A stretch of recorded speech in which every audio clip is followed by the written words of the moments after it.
This is iBond Studio Podcast Show, Episode 20. I am Calix, your humble host.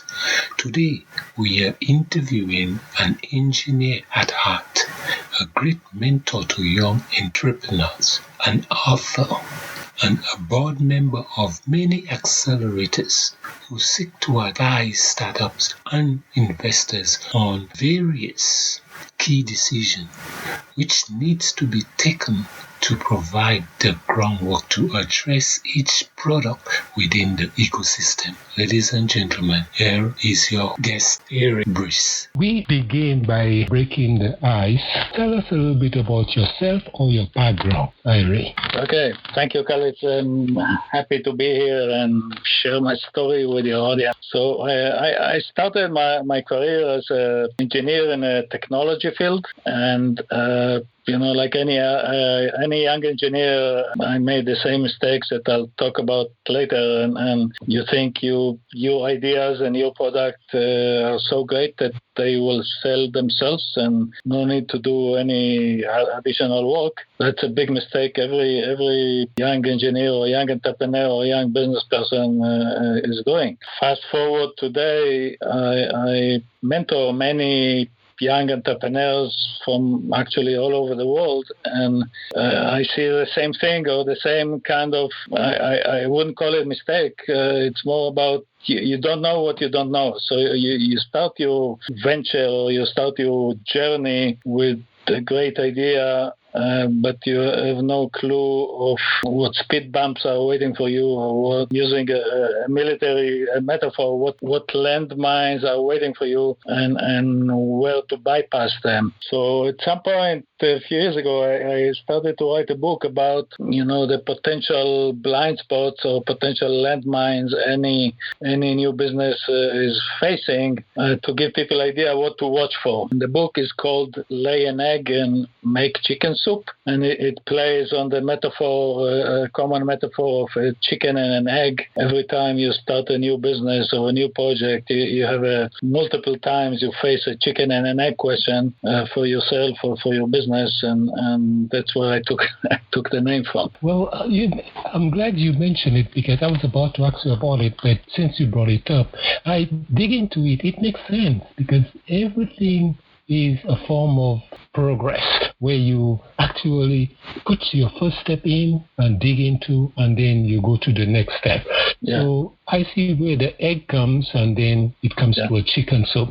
So you make sense in a lot of the description that you gave in the book. Well, as of now, tell us about your business now and how it generates a revenue. Okay, that's a good question. So right now I'm spending my time, let's say, roughly 3 ways. The main line of business, so to speak, is serving as an advisor on board of directors or advisory board of several businesses or companies. At any given time, I have 2 or 3 or 4 or 5 different clients at different stages where I just help them. Once again, the same idea as we talked about the book is, in most cases, those entrepreneurs, young and new and unexperienced, they have a good idea, but they need somebody to hold their hand in the execution, because I have people like me have so many execution scars and made so many mistakes over my career that I can take the person and walk them through, okay, you watch for this or watch for that, or did you think about this or that, and that's helpful for people that start the first time. So this is the main line of business. The book that we mentioned also takes time to help market the book, help promote the book. Speaking engagements like this one, we have 2 or 3 a week. So supporting the book is another part of my time. The third part is helping investors and accelerators in launching new companies. So that's the third type of business. They're all kind of overlapping with each other. It's not like 3 completely foreign lines of business. They're all kind of building from each other. Understood. And it's quite clear that you are a busy man. I was busy. What are the barriers, or what is the worst you had, and how did you overcome it? That's a tough question. I do not recall barriers that I was facing and said, oh my God, I cannot do that. So my attitude, and I changed my career and I changed my business over time, every few years doing something different, just to entertain myself, so to speak. Every few years I'll come, even when I worked for a large company, after 3 or 5 years, I'll come to the employer and say, okay, I'm bored, find me something else to do, or I want to do, I've done X for 5 years, I want to do Y now, or Z. And in a large company, you can move around, and good employer will help you move around and accept, or will help you take the risk. So one thing that every time I faced a new challenge like this, I never hesitated to tackle it, but also I recognize that I'm new into that. I'm not an expert. I need to ask for people help, or take a class, or buy a book about this topic. So my bookshelf is full of textbooks for different projects I was involved, because every time you take a new project, you have to take a new textbook in the topic and educate yourself, or take a class in the local college, or find a mentor that is more experienced in that field, or whatever it is. Recognize you are new into that domain, and get some help somehow, somewhere. Very good. I'm glad you mentioned that.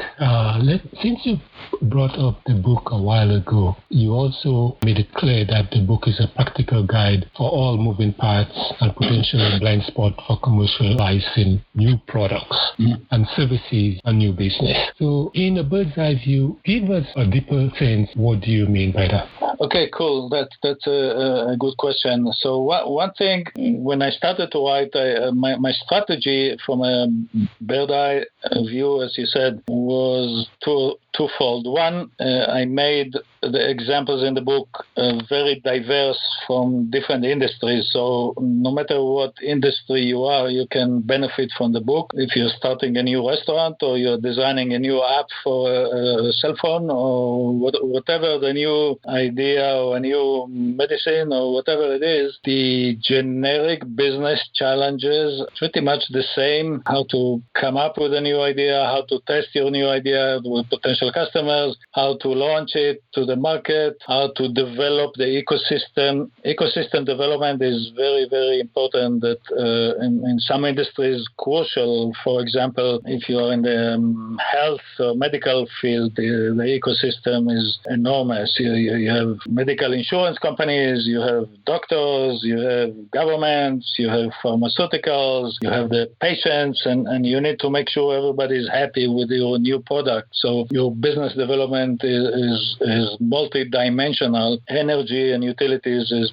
pretty similar. So you have to know your ecosystem and make sure that all the parts in the ecosystem, or all the stakeholders from the ecosystem are happy and supporting your idea. That's very important, because if one stakeholder doesn't like your idea, pretty much a recipe for failure. You need everybody to support you. So that's one thing. The other concept that is important, people tend to forget, is the concept of learning curve. Whatever your new service or new idea is, there is a learning curve where at the beginning of your delivery, of your launch to the market, it costs you more to do it. You make more mistakes.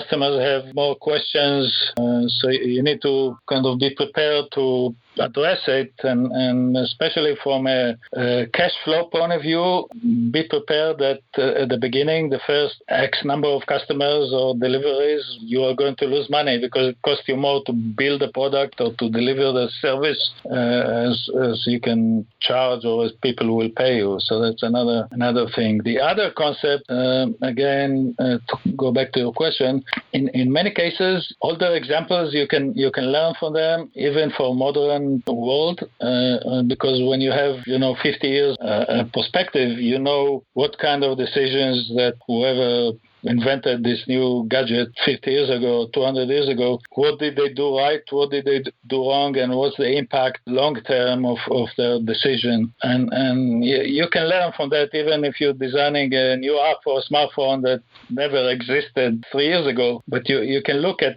I don't know, invention of the telephone or invention of the light bulb or invention of the printing machine, Gutenberg printing machine. All of these you can they have generic lesson learned that you can apply even in today's world. Understood. Very well said. You've covered a wide area. And now we want to know, on your site, there is a part where you mention change leadership and turnaround. And you said you execute multiple turnarounds. You led major profits improvement project of 200 million business unit that achieved 24% gross margin improvement in 2 years. Can you elaborate on that? Yes, so that actually that relates very strongly to the comment or the discussion we had a few minutes ago about learning curve. So in at least these two big cases with mega businesses in a corporate world, we had cases where a new product was very successful in the market. The only problem is that the market price was $15, but it cost us $200 to build. So you lose, you lose $175 every time you ship a product. So and that just because of the learning curve. So I was hired twice to address that. In two cases, people didn't want to touch it because they thought, oh my God, that's too steep challenge here. I'm not going to risk my career doing that. So, I jump in, you can say, out of ignorance or stupidity, I jump in and spend the time it takes. In a case like this, it could take 1 or 2 or 3 years to solve this problem. So yeah, it's possible unless you made a big mistake. You say, okay, I'm going to design an automobile that I can sell for $500. Maybe that's too ambitious. Never happen. But if you say I'm going to design an automobile that will cost $10,000, but the first few hundreds or few thousands will cost you $20,000 to build. And so if you sell it for $10,000, you lose $10,000 on every vehicle you sell. So you need to make a plan to really accelerate the cost reduction of this new product, whether it's a new restaurant or a new automobile or a new app for a smartphone. Great answer. You have nailed it. You were courageous. You went into the danger zone where people didn't want to attempt to touch, and you solved the problem. That's a great story. And surviving. Yes. So before we end, we have a few questions, about 3. And the first one is, what advice would you give someone wanting to pursue a career similar to yours? 3 things. Number 1, usually young people have good ideas because they're not boxed. They're young enough to not be boxed by a certain consensus or certain status quo. So don't be afraid to think beyond the box. That's number 1 first. The second one, on the opposite side of the coin, you need to be aware of the practical challenges of implementing your idea. And by the way, on my website, I have a checklist free download that gives you, I don't remember, 30 or 50 checkpoints. So things to think about. Did you think about A? Did you think about B? Did you think about C?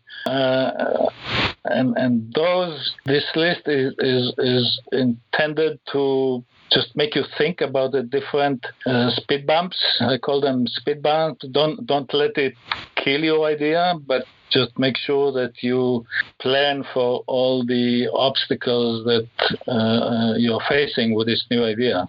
So don't run 100 miles per hour without thinking. Take your new idea, think about the different obstacles, and plan how to conquer or how to tackle each one of these obstacles. The third one is kind of similar to that. One way to be aware or learn about the potential obstacles, work with a mentor. It could be a boss at work, or elderly family member, or just any experienced person that can hold your hand and just watch behind your back and tell you when you're going too fast into a landmine. You give good advice. I love it. Thank you. You're welcome. Your second question, what is the one thing you wish you'd known before you began your career? Your difficult questions make me think. Probably the same thing. If I started my career in my mid-20s, if I knew back then what I know now, obviously I would probably manage or navigate my career better. But looking back, I don't think I made any huge mistakes that killed my career. I survived until now. So have the courage to take the risk, but also recognize that there are risks in implementing what you're trying to do, and you have to plan the risk mitigation. So think about the risks, do a risk analysis, and plan the mitigations, but don't let it discourage you from pursuing what you're trying to pursue. Great. Third question. Do you think you, Mr. Brice, was born for a reason in this world? Another difficult question. Everybody, I think everybody, not just humans, even animals, everybody has a purpose in this world, and this entire world is made out of collective purposes of billions and billions and billions of items and living things and what have you. And sometimes you don't realize that, but there is a purpose for everything in this universe. A good example is about 20 or 30 years ago, the Yellowstone Park in the U.S. used to have wolves back in the days, and then out of hunting and whatever, the wolf disappeared. But then they brought back a pack of wolves about 20 years ago, and the whole ecosystem there started to flourish, even though you'd think the wolf prey on some of the animals, but overall the balance in the ecosystem at the Yellowstone was such that everything did better. Even those animals that the wolves were preying on did better. Somehow I don't have the magic formula, but that just to show that even a predator has a purpose in the ecosystem. Great answer. Wow, you were good at it, even though I surprised you with very difficult questions. Yeah. The first second I thought, oh my God, how am I going to talk about this? Yes. Well, Mr. Brice, you did quite a lot, and you are full of information. You gave us the good part where audience could go and activate themselves, and you give us the opportunity to learn from you in various ways where you were able to go through the pain points of companies who are in trouble, and you managed to raise them, even though they are corporate entities, but you managed to raise them from the dead zone. That was excellence, and you gave us ways where you were vulnerable and you make things happen, and you have so many different aspects in your life. You're mentoring young entrepreneurs, you help businesses, and one of the things that stick with me, you have a library of books where you actually managed to keep during your process. I did the same thing. 20 years ago, I remember I bought books and I didn't even touch it. But get to find out now I'm learning Python and HTML, which covers half of the books that I saved over 2 decades ago. So it's quite amazing. One of the ways to get in touch with you is through your website, www.cxo360.net. And what other ways to audience to get in touch with you? Yeah, so there is, I think my email is over there, but if it's not, it's cxo360@hotmail.com. Send me an email or find me through LinkedIn.